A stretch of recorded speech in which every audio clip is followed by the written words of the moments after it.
Hello friends, Tuesday உட்ரம்பார் கோயிலுக்கு போய் சித்தி விநாயகரை சிரத்தையுடன் தரிசனம் பண்ணிட்டு கிளாஸையும் அட்டன் பண்ணிட்டு ரிட்டன் வரும்போது இந்த 3 கரண்டியை வாங்கிட்டு வந்தார்.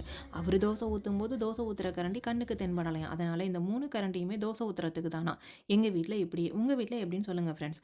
ஈவினிங் விளக்கேற்றி துர்கை அம்மன் பாடல் கேட்டுக்கிட்டே சாமியை கும்பிட்டுட்டு நைட்டுக்கு சப்பாத்தி செய்யலான்னு மாவு பிசைஞ்சு வச்சுட்டேன். சைட் டிஷ்க்கு மீடியம் சைஸ் பெரிய வெங்காயத்தை 8 உரித்து ஒரே ஈவனாக கட் பண்ணிக்கோங்க. 6 தக்காளியையும் சென்டர் ஹார்ட் பார்ட்டை ரிமூவ் பண்ணிவிட்டு கட் பண்ணிட்டேன். சும்மா இருந்த ஸ்ப்ரிங் ஆனியனையும் க்ளீன் பண்ணி கட் பண்ணியாச்சு. ஒரு வானலியில் கோகோனட் ஆயில் ஊற்றி கடுகு உளுத்தம் பருப்பு தாளிச்சிட்டு அழகழகாக கட் பண்ணின ஆனியனை சேர்த்து லைட்டாக வதங்கின பிறகு கலர்ஃபுல் தக்காளியையும் சேர்த்து டிஷ்ஷுக்கு தேவையான உப்பு சேர்த்து வதக்க வேண்டியதான். ஒரு விஷயம் கவனிச்சிங்களா, வெங்காயம் தக்காளி வதங்கத்தான் உப்பு சேர்ப்போம். இந்த டிஷ்ஷே வெங்காயம் தக்காளிங்கிறதுனால ஒரே டைமில் உப்பு சேர்த்தா போதும்.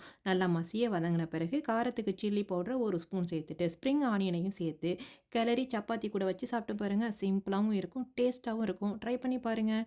தேங்க்யூ ஃபார் வாட்சிங்.